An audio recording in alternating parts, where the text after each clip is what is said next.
Eu quero fazer uma reflexãozinha com vocês, ok? Uma palavra bem pequenininha, eu acho que vale nós refletirmos e pensarmos um pouco daquilo que Deus deseja fazer na nossa vida.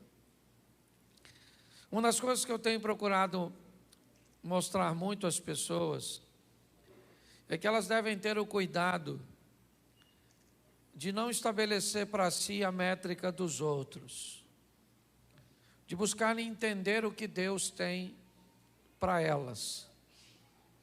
Muitas pessoas não conseguem ser felizes porque não conseguem encontrar o propósito de Deus para a sua vida, para o seu casamento. É gente que veio a esse mundo para viver uma carreira solo e resolve casar. Não era para você casar. Pastor, não me dou bem com ninguém. Essa é uma mensagem para tu. Será que todo mundo é ruim e você é bom? Se uma pessoa disser que você é um cavalo, pode ser mentira. Se 5 pessoas disser que você é um cavalo, pode ser um complô. Se 20 pessoas disser um cavalo, é porque você é um cavalo, compra uma ferradura. Tem gente que quer divorciar para ser feliz. Também não adianta. Tem nada muito melhor do que isso que se arrumou. As pessoas estão olhando para a vida do outro e imaginando, porque você não sabe os problemas que o outro tem. Aí você imagina, nossa, a vida dessa pessoa é perfeita. Isso tem sido um grande desafio para a maioria das pessoas. Ficar de olho no que está acontecendo na vida alheia, canalizar suas forças. Há muito tempo eu venho falando com a igreja sobre melhorar sua qualidade de vida. Foi isso que eu fiz na minha vida. Se você pensa que eu sou rico, você está muito enganado. Aqui deve ter pelo menos umas 100 ou 200 pessoas que têm mais recursos que eu. Mas eu aprendi a ser próspero, que é ter o bastante na maioria das áreas.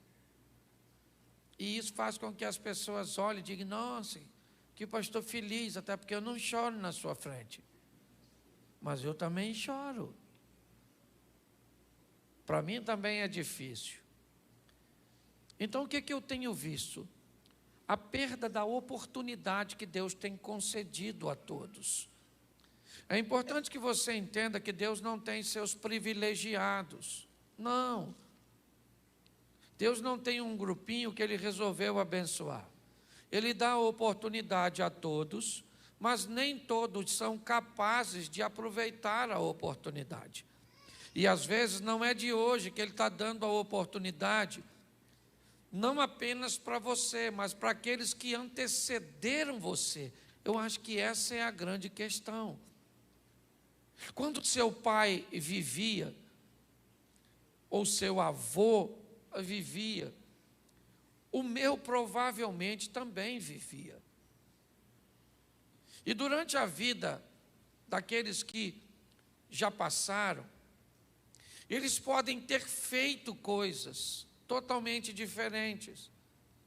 Isso fez com que a próxima geração entrasse com uma vantagem sobre outras pessoas. Não porque Deus tem privilegiados, porque pessoas aproveitaram as oportunidades oferecidas por Deus. Hoje, talvez, a vida financeira de alguém é mais fácil que a sua. Hoje, talvez, o equilíbrio emocional de algumas pessoas seja mais fácil que o seu. Hoje, o casamento de algumas pessoas podem ser mais fácil que os seus. Hoje, filhos de outras pessoas podem ser menos problemáticos que os seus. E o que isso me mostra? Que pessoas estão fazendo coisas diferentes. E quando as pessoas que têm um resultado negativo olham para isso, elas começam a achar que há uma injustiça nesse resultado. Porque eu trabalho tanto e tenho pouco resultado? Por que é que eu faço tanto e tenho poucos resultados? É importante nós entendermos isso, por quê? Porque hoje é muito comum nós estarmos atentos demais ao que está acontecendo na vida dos outros, principalmente nesse momento de rede social tão ativa. Às vezes o número dos outros te irrita. Você fica olhando e fala, poxa, o conteúdo dos outros. Às vezes tem gente que tem um conteúdo 200 vezes pior que o seu. O cara posta um troço, dá 1000 curtidas. Tu posta, dá 3 e uma é sua. Outra é da sua mãe. Não dá raiva, só dá em mim. Então já faz tempo que eu parei de olhar a vida dos outros e me concentrei na minha, para fazer as coisas acontecerem na minha vida. Então, eu já falei isso aqui, eu quero falar e depois quero usar uma palavrinha que Deus colocou no meu coração. Coloca aí a primeira carta do apóstolo Paulo à igreja de Coríntios, capítulo 10, versículo 1. Você já vai lembrar desse texto, porque eu tenho usado bastante aqui e tenho aprendido que a repetição é didática. Ora, irmãos, eu não quero que ignoreis que os nossos pais estiveram todos debaixo da nuvem. Todos passaram pelo mar. E todos foram batizados em Moisés, na nuvem e no mar. E todos comeram de um mesmo manjar espiritual. E beberam todos de uma mesma bebida espiritual, porque bebiam da pedra espiritual que os seguia. E a pedra era Cristo. Mas Deus não se agradou da maior parte deles, pelo que foram prostrados no deserto. Feche seus olhos. Pai, que toda distração, que todo embaraço seja repreendido e que as mentes sejam abertas para ouvir e muito mais do que ouvir. Colocar em uso, ó Pai, as ferramentas e aquilo que aprendem de Ti. Continua conosco em nome de Jesus. Amém. Glória a Deus. Amém. Aqui o apóstolo Paulo está fazendo uma descrição sobre um ambiente que aconteceu com o povo ao sair do Egito. Um povo tem 400 anos vivendo sob um regime opressor dominante, um ambiente de escravidão, altamente prejudicial para a mente. Depois de 2, 3 gerações, talvez, ou talvez até um pouco mais, filhos, netos e bisnetos, ou pais, filhos, netos e bisnetos, vamos lá, 4 gerações, nós poderíamos entender que uma mentalidade foi desenvolvida nesse pessoal, uma mentalidade de escassez, de limitação, um povo que cresceu vendo tudo isso. Eles não conheciam a liberdade. De repente, Deus envia um libertador para ir até o cativeiro e libertar este povo com mão forte. Mas eles não gerenciavam nada. Tudo que eles tinham eram porções oferecidas pelos seus senhores. Eles não precisavam de muita coisa. O que eles precisavam é de alimento, água e abrigo, e para isso trabalhavam. Quando de repente vem uma proposta, vocês vão sair do cativeiro para uma terra de libertação, beleza, é muito legal, mas quem é que vai administrar agora a minha vida? Foi muito legal quando eu migrei de um ambiente, de um funcionário, um operário, um colaborador de uma empresa, e fui mandado embora. Parecia que era algo extremamente agradável, mas era a empresa que pagava a maior parte do meu plano de saúde. O salário estava lá na minha conta todo final de mês.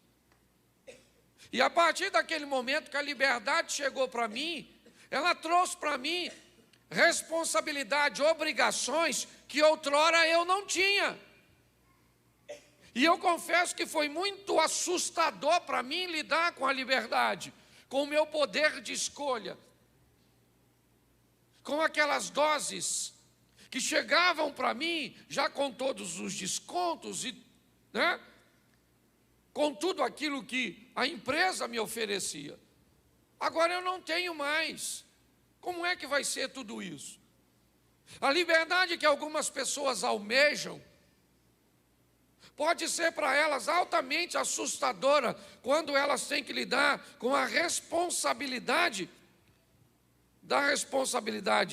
ou com a responsabilidade da liberdade que tiveram. Esse texto que nós lemos, ele diz isso. O que Deus está fazendo? Entrando no Egito. O que Deus quer fazer no Egito? Libertar seu povo. Tirar seu povo de um cativeiro, é verdade.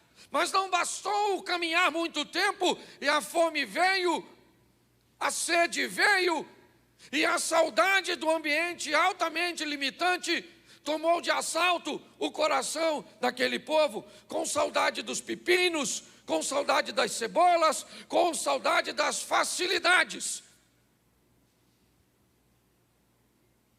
Me parece que o que Deus quer transmitir com essa mensagem é que a liberdade é boa. Cristo é o libertador. Ele veio para nos libertar. Mas a liberdade não é boa para todo mundo.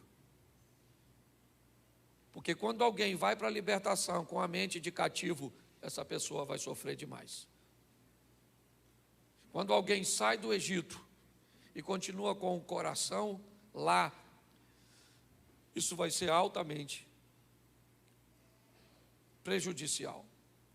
O texto em que lemos, Moisés está dizendo isso. Bota para mim, de novo, 1. Irmãos, eu não quero que vocês ignorem, eu quero que vocês entendam, eu quero que vocês estejam aptos a prestar atenção. Que os nossos pais estiveram todos debaixo da nuvem. Todos passaram pelo mar. Verso 2. Você já ouviu 2 vezes a expressão todos. Todos foram batizados na mesma nuvem, né? Em Moisés e na mesma nuvem no mar. Verso 3. Todos comeram do mesmo manjar espiritual. Verso 4. Beberam todos de uma mesma bebida espiritual. Todos. Todos estão no mesmo culto, todos estão no mesmo deserto, está caindo maná para todos, está passando codornizes para todos, está saindo água da rocha para todos, tem uma nuvem protegendo do sol, todos, tem uma coluna de fogo à noite protegendo do frio, quem? Todos, todos. Todos estão no mesmo ambiente, no mesmo tempo, ouvindo e vendo as mesmas coisas, todos. Esse é o Deus justo, o Deus das oportunidades. Porém, o verso 5, ele começa a distinguir o todos de todo mundo. Ou todo mundo não são todos, ou todos não são todo mundo. Coloque como você quiser. Verso 5. Mas Deus não se agradou da maior parte de todos. E aqueles cujo qual, certo, Deus não se agradou, eles pereceram no deserto. Saíram do cativeiro para ir para a libertação, mas morreram no caminho. É isso que Paulo está dizendo. A mensagem é: pessoas estão no mesmo culto de quarta-feira, ouvindo a mesma palavra de oferta, ouvimos a mesma palavra de campanha, ouvimos os mesmos louvores, estou aqui diante da mesma palavra para quem? Para todos, mas me parece que, segundo aquela estatística ali, a maior parte das pessoas perecem no processo. A Bíblia, ela é sempre recheada de oportunidades. Você abre o Éden, você vê dois irmãos fazendo a mesma coisa, porém com um coração diferente. Caim e Abel. A oportunidade de ofertar é para os dois, mas um é aceito e outro é reprovado. Uma família sai de Belém para peregrinar em Moabe. Uma janela de oportunidade é aberta para duas mulheres. Uma se chama Ruth, outra se chama Orfa. O que Deus está dizendo para as duas mulheres? Eu tenho uma mesma oportunidade para vocês. Quando a sogra de vocês saírem de Moabe para ir para Belém, vão com ela. E lá em Belém eu vou abrir uma janela para vocês serem prósperas. Quantas mulheres foram? Quantas? Uma. E a outra?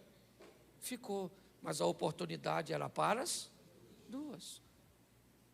Duas mulheres engravidam, são prostitutas, mães de meninos, solitárias.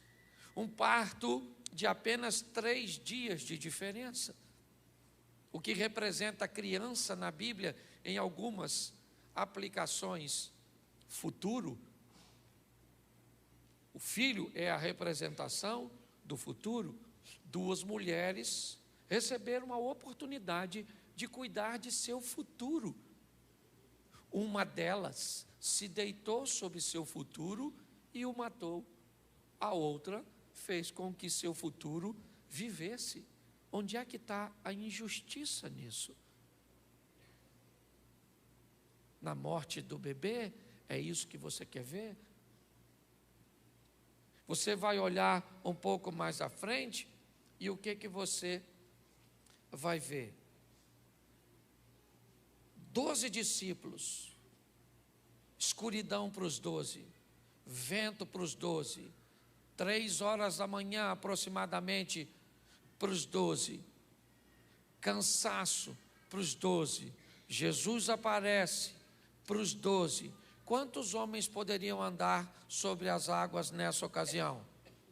Quantos? Os 12. Quantos andaram? E por quê? Porque Deus é injusto e deu uma oportunidade para um que não deu para o outro. Não. Se quando Pedro dissesse assim, eu vou sair do barco, André, seu irmão, dissesse, tu não vai sozinho porque eu vou também. Tiago e João, que era sócio dele numa pequena cooperativa de pesca, diria, nós também vamos, vocês não vão sozinhos não. E aí pensa, não sei se Tomé iria, mas a turma podia ser maior. Aí um cara anda sobre as águas e 11 caras ficam olhando. Oh, pelo amor de Deus, você precisa definir na sua vida se você quer ser um espectador de vida alheia ou você quer ser um protagonista das suas próprias histórias.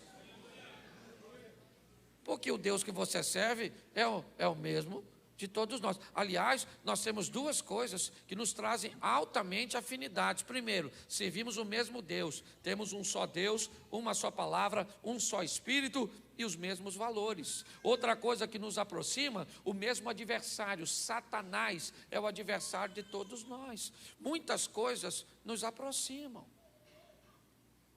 Quando eu olho para esse ambiente, o que eu vejo? Eu vejo pessoas escutando a mesma coisa, mas vivendo coisas totalmente opostas. Isso me deixa desconfortável. Há uma oportunidade no Monte da Caveira.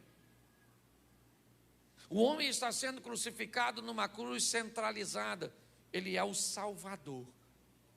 Do seu lado direito vai um ladrão, do esquerdo um outro ladrão, e o Salvador está no meio para salvar quantos ladrões? Os 2. A oportunidade é para os 2. Os 2 são salvos? Não. Porque Jesus só poderia salvar um? Não. Ele poderia salvar os 2. As oportunidades precisam ser vistas de uma forma mais clara para a maioria das pessoas. Então deixa eu te mostrar 4 textos aqui para você entender, porque eu gosto da maneira como Deus permite a humanidade de seus escritores estar na Bíblia, sem comprometer a mensagem. Eu gosto de ver isso, porque Deus está sempre no controle. Por isso que você nunca vai ver Deus lutando com o diabo. Nunca.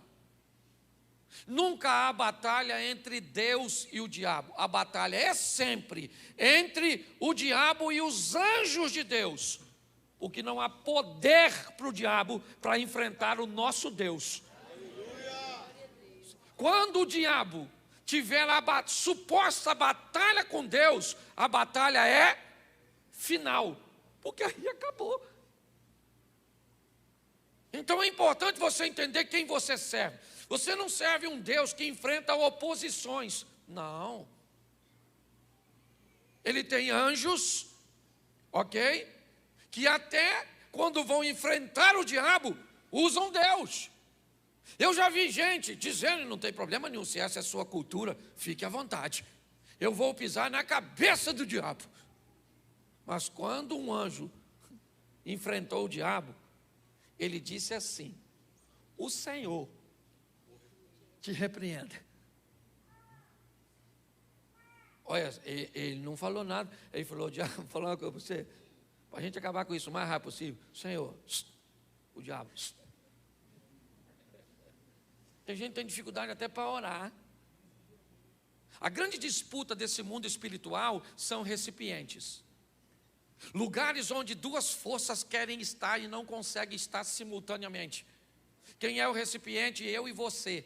E quem é que está disputando esse recipiente? O bem e o mal. Por que é bem e mal? Porque um é a ausência do outro.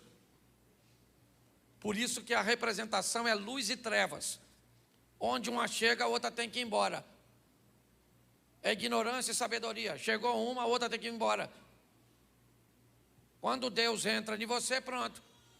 Entrou, cadê o Satanás? Foi embora, porque não dá para bater duas coisas. Quando o Satanás entra em tu, o que vai? Deus vai embora, porque não dá. Pastor, mas o Satanás entra. No Pedro entrou. Não sei se entra em nós, porque nós somos muito melhor que o Pedro. Certo? O Pedro estava conversando com Jesus, e Jesus falou: ô Pedro, você respondeu direitinho. 10 para você. E por que você respondeu direitinho? Porque Deus está dentro de você. Pedro falou: beleza aí, Deus está dentro de mim.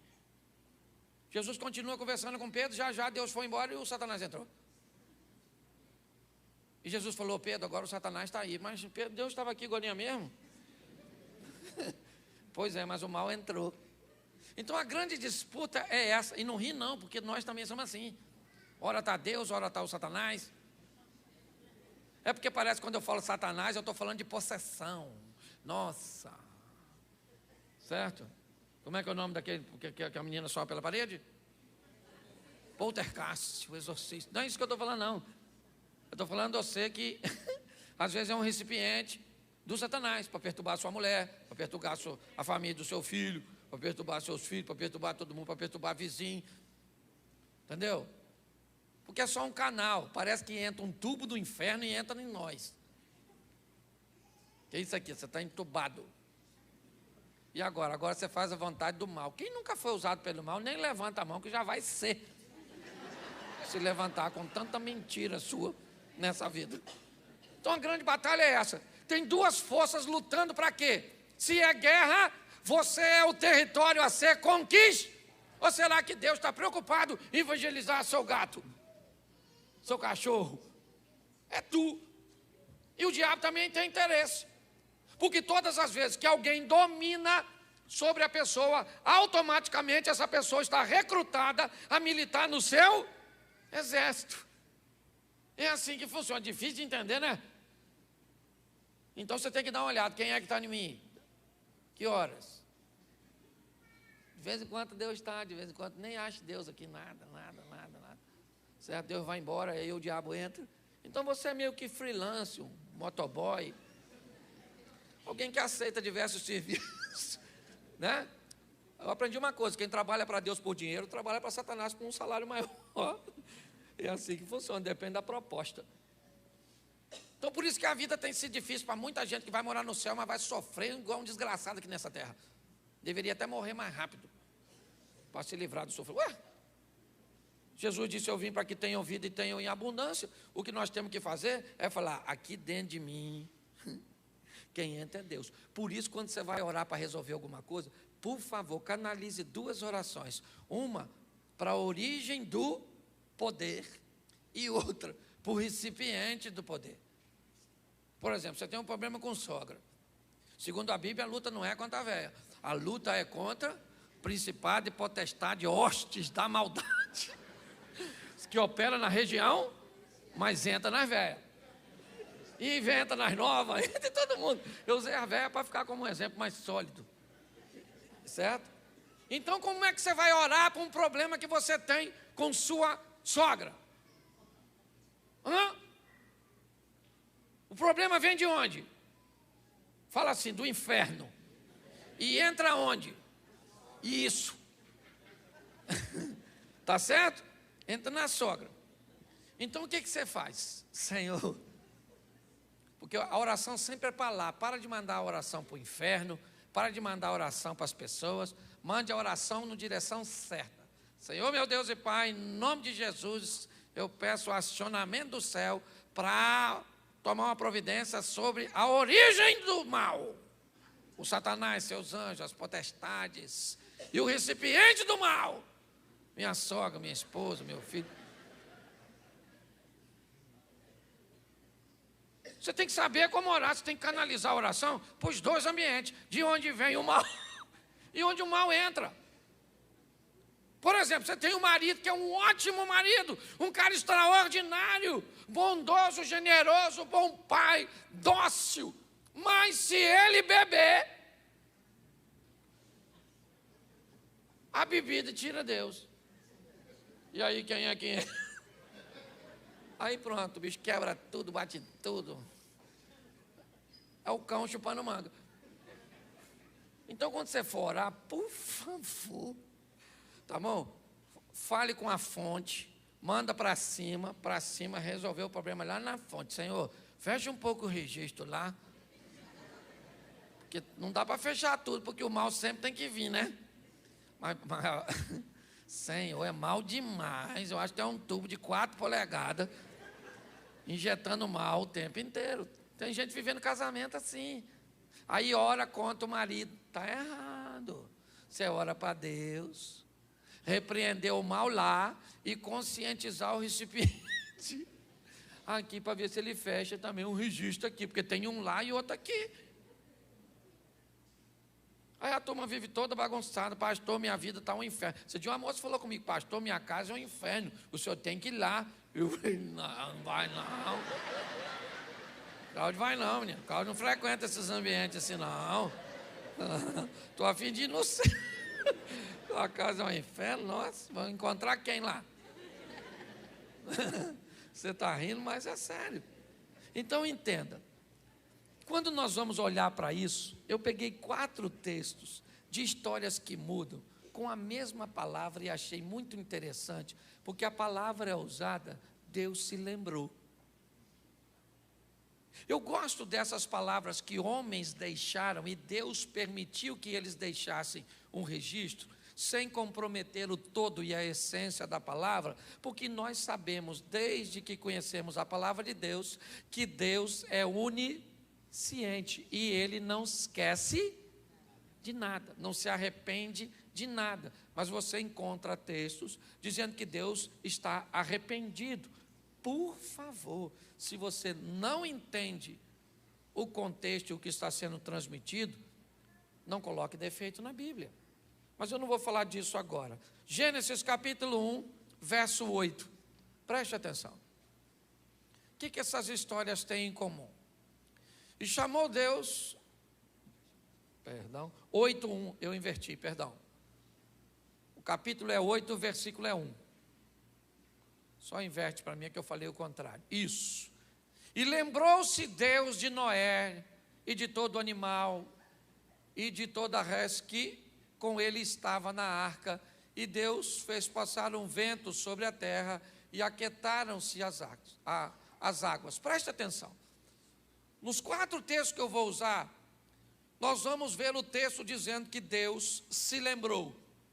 É lógico que ele nunca esqueceu de Noé, até porque foi ele mesmo que colocou o Noé dentro daquela arca. Então não há um Deus irresponsável que botou Noé na arca, mas esqueceu dele e um belo dia Deus se lembrou. Não.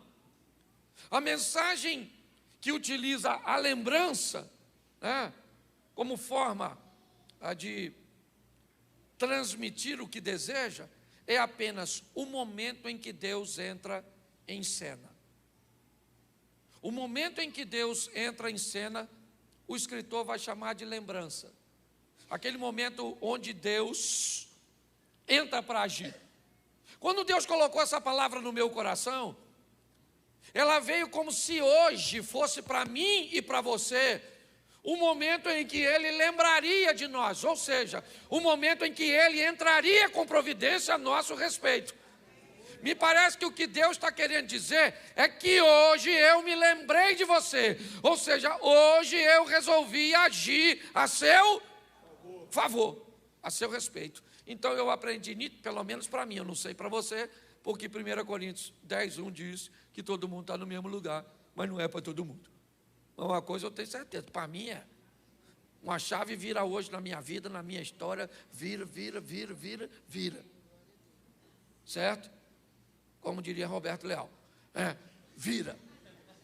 Que a maioria não lembra. A turma nova não sabe quem é não. Louvado seja Deus, que vocês são novos. Certo? Então, entenda. Quando Deus resolve virar, e por que é que Ele vira? O cara trabalha 120 anos pregando e fazendo uma arca. Noé é um cara extraordinário. Achou graça num ambiente corrompido. Esses dias eu ouvi falar, nossa, Noé é um cara maneiro, pregou e ninguém se converteu e não parou de pregar. Mas também não tinha uma arca cheia do lado com o pessoal cantando Poderoso Deus. Porque se tem, eu ia achar que ele ia ficar com muita raiva. Pensa, Cláudio. Ele está lá pregando, ninguém se converte, olha para a arca do outro e o outro está lá cantando. Então não tinha ninguém, não tem arca nenhuma, é só a dele, não entra na de ninguém, também não entra na minha, que se lasque. Vou continuar fazendo. Porque se ninguém tem resultado e você não tem, isso não te machuca. Quer ver terrível? É o outro ter resultado e você não ter. Pensa. E quanto mais próximo a pessoa for de você, mais raiva dá. Você não emagreceu e sua irmã emagreceu 17 quilos. Ficou bonita. E você? Você nada, parece que apanhou os 17 quilos que ela perdeu e veio para suas papadas. É assim que funciona. Ninguém tem inveja de quem está longe. Quando nós olhamos para esse ambiente, eu vejo que há uma dedicação no cara. O cara fez tudo, entrou na arca, o primeiro reality show do mundo. Clausulado, 8 pessoas, que bichos fedendo. Eu entendo porque o Noé tomou uns graus. Ninguém aguenta. Pensa, 1 ano. E a mulher dele, Noé, quem olha isso acaba. Para você ou geral? Eu já estou querendo jogar você ao invés do corvo. Sai, infeliz, e voa. Certo? Pensa naquela perturbação. Os bichos fedendo e limpo, e troço, limpa isso, limpa aquilo. E nunca está limpo. Parecia dono de casa. Que tribulação. Sai a arca. Deus lembrou nada, rapaz. Lembrou nada, ele nunca esqueceu. É porque era a hora dele agir. É isso que você tem que entender. Tem um momento onde Deus age a seu res. E aí, meu irmão, ninguém pode. O cara pode numa encruzilhada matar um frango ou um elefante. Que Deus. Nossa, sangue demais do elefante, hein? Mas não mudou nada, eu liberei. É assim que funciona. Quando Deus resolve fazer, já era. Só que levou 1 ano, dentro da arca, solta o corvinho. Pegou, trouxe nada. Pensa. É porque Deus é poderoso. Porque eu vou falar uma coisa para você que é até uma heresia, mas eu estou na minha igreja, eu posso falar. Quando Noé falou, eu vou tomar um negócio que eu estou de... Se Deus pudesse, falaria, eu acho que eu vou tomar com você. Bota 2 copos aí, porque eu estou entendendo que você está atravessando. Era altamente estressante. Mas ele viveu porque perseverou. E é isso que muito crente não consegue. Um povinho que não pode enfrentar obstáculo nenhum, que já quer morrer. Ah, pastor, eu vou desviar, por quê? Porque está muito difícil. Vai para o inferno porque está difícil? Nossa, dá lembrança. Porque é difícil? Sim, porque hoje nós ouvimos isso aqui de manhã. Na maioria das vezes onde a pressão vem, ela vem para nos jogar para cima. Para nos fazer vencer. O cara venceu, mas levou um ano. Você acha que está ruim? Dá uma olhada nesse aqui, ó. 1 Samuel, capítulo 1, verso 19. Levantaram-se de madrugada, adoraram perante o Senhor, voltaram e vieram à sua casa a Ramá. E Eucana conheceu Ana, sua mulher, e o Senhor se lembrou dela. Guarde isso. Aproximadamente 10 anos, a Ana queria um filhinho. E onde é que o filho nascia? Na tenda da Penina. Pensa num bicho que parecia um coelho. De 3 em 3 meses tinha criança chorando na tenda da Penina. Chora lá e Ana chora de casa sozinha, e o filho nasce lá, e chora daqui, e nasce lá, e chora daqui, e nasce lá, e é um filho, 2 filhos, 3 filhos, 4 filhos. Pensa numa mulher fértil. E Ana não nasce nada. Demorou aproximadamente 10 anos. 10 anos. E Deus se lembrou. Ele nunca esqueceu. Mas chegou um momento. Ana não tem um filho comum. Ana tem um dos maiores homens do Velho Testamento como filho. Quando está demorando demais, busque colocar na sua mente e dizer: rapaz, mas o negócio está demorando tanto porque Deus está...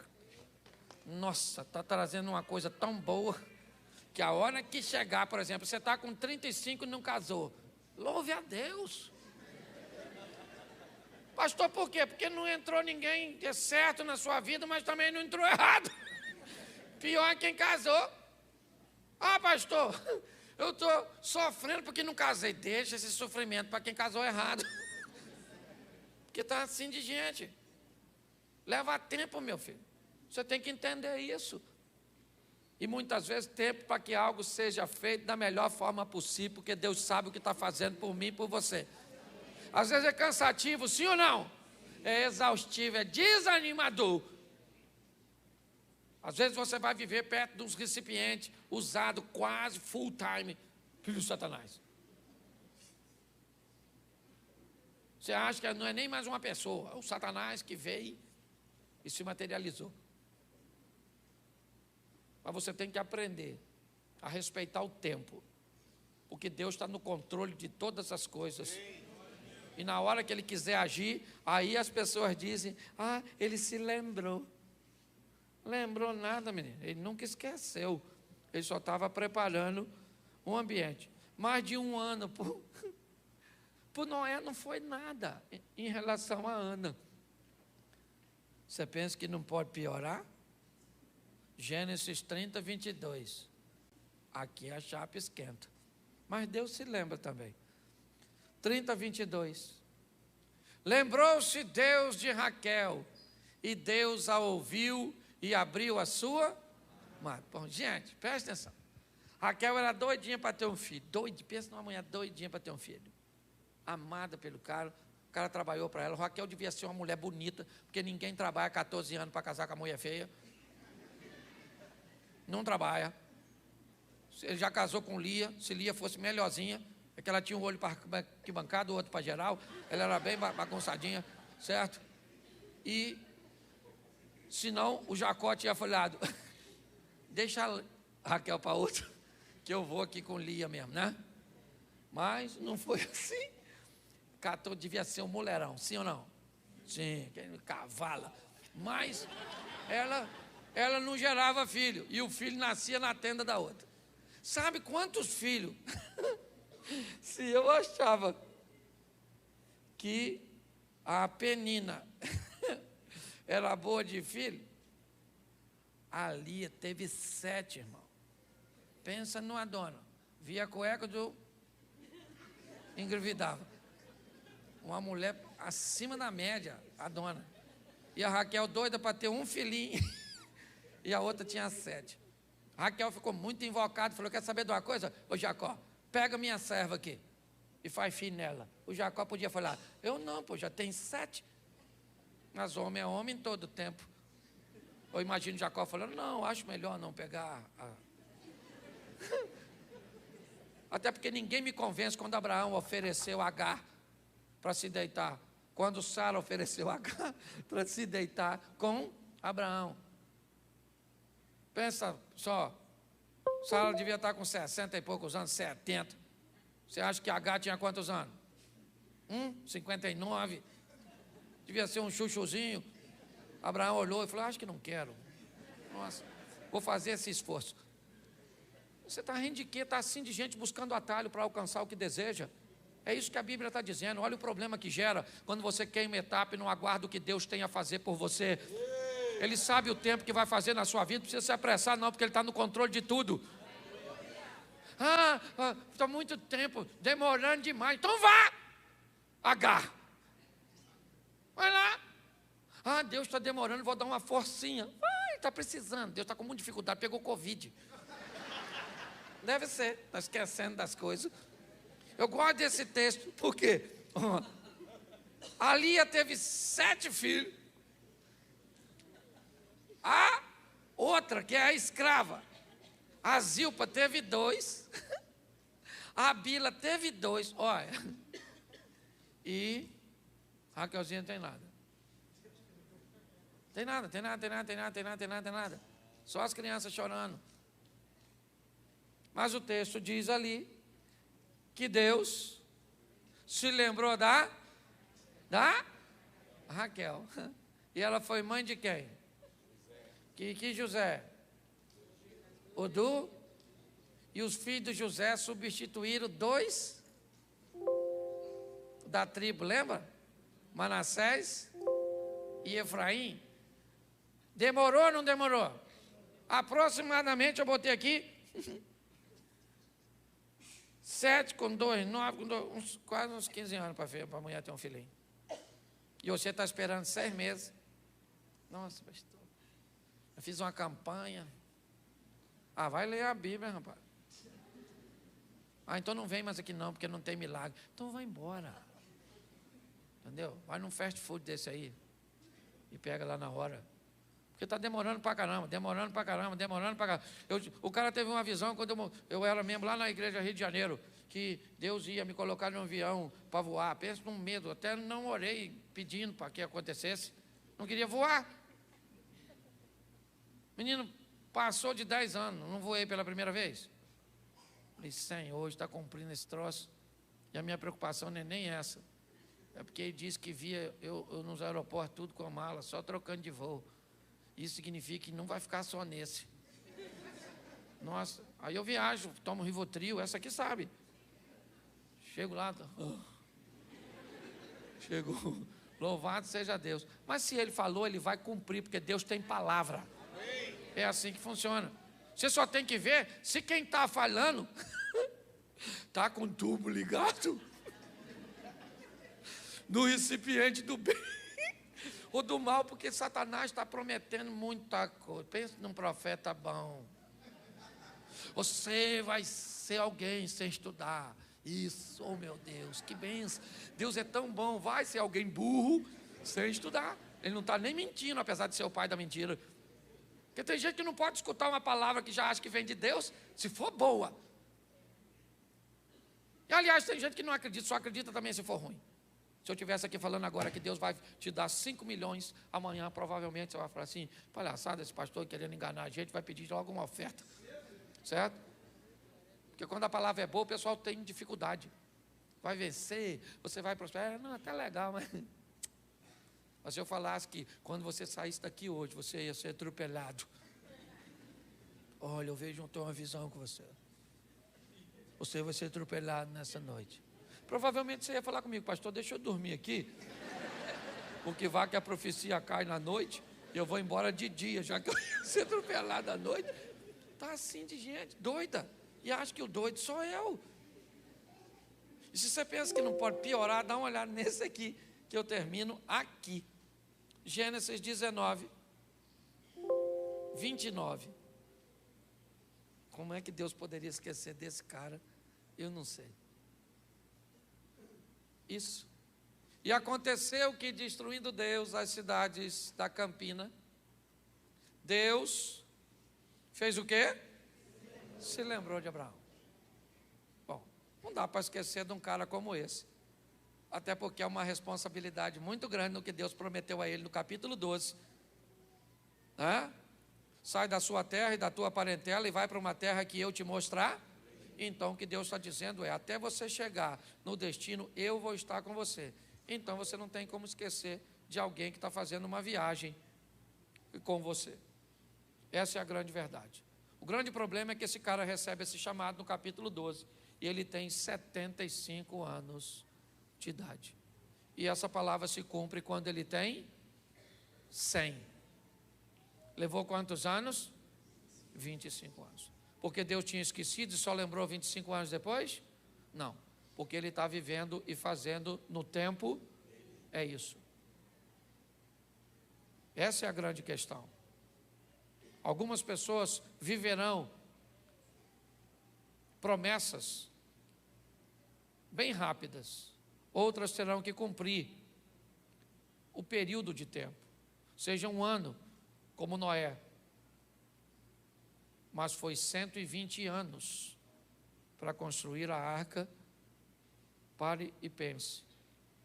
Seja como Raquel, pode ter sido como Ana, ou como Abraão. Deus não se esquece de nós, ou não esquece de nós. E eu acredito que hoje, essa expressão, lembrou-se, tem a ver com o momento em que as coisas vão acontecer. E uma chave vira hoje. Eu preciso que você acredite nisso para que você tome posse. Hoje uma chave vira neste lugar. Porque Deus, olha para quem está do seu lado e diga, ó, Deus se lembrou de você.